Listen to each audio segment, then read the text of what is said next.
Do you ever have those days where you just can't? You know, the days where you're so freaking lazy that just the thought of cooking up an entire meal makes you feel like a sloth gearing up to climb anything. Yeah, I have those days too, but ordering takeout usually makes me feel worse. So I have a few lazy AF cooking hacks that are super low effort that'll make you feel a little bit more motivated and less like a lazy piece of shit.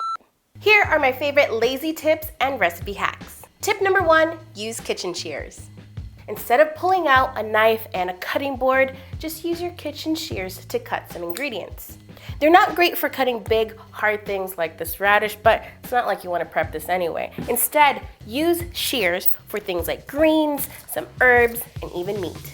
So even if you just have enough energy to make instant ramen, you could still make it tastier by grabbing those shears, cutting in some scallions or other ingredients, and you can have a tasty ass ramen. I believe in your lazy ass. You can do it. Tip number 2, prep with a muffin tin. Let's say you want something a little more substantial than instant ramen, but the thought of spending time in the sink washing all these bowls is not your thing. Just pop out a muffin tin and use this as your prep station. That way you don't have to use a bunch of bowls and you could still keep your ingredients neat. Tip number 3, shred smarter. On lazy days, I sometimes crave a simple chicken salad, but I don't want to sit there and shred the chicken by hand. Here's an easier way to do it. Pop some cooked chicken breast into a mixer and then let it rip.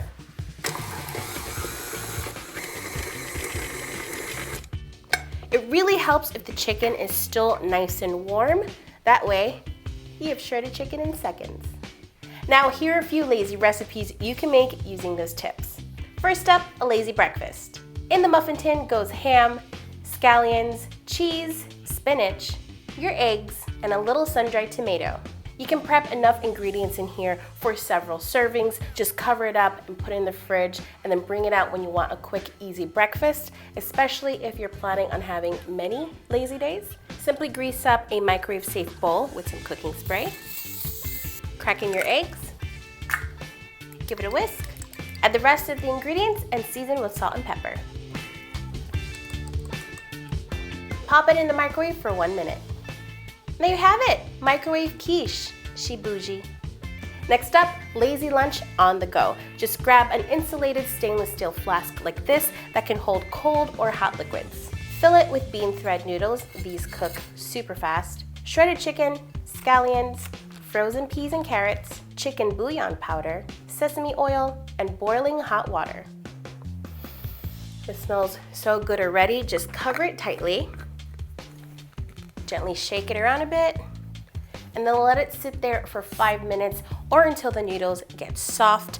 If you're worried about your water bottle tasting like savory soup every time you drink, don't be worried. It's super easy to clean. Just fill it up with hot water, a little bit of vinegar, and dish soap. Shake it around, let it sit there, and then wash it. It won't smell like soup.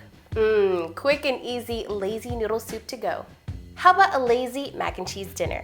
For this mac and cheese, you don't have to wait for a pot of water to boil. You don't have to make a bechamel sauce. Simply butter a baking dish, then combine heavy cream, evaporated milk, a lot of shredded cheese, salt and pepper, and uncooked elbow pasta.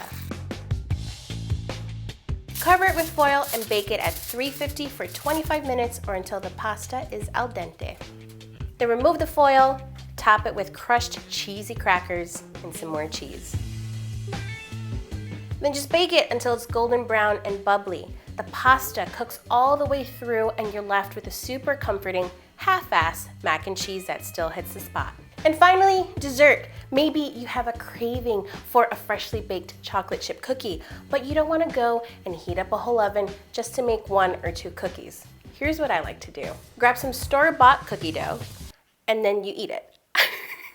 I'm just kidding. Slice up the dough, heat up a nonstick skillet, place the dough on the pan, cover it with the lid, and let it cook all the way through.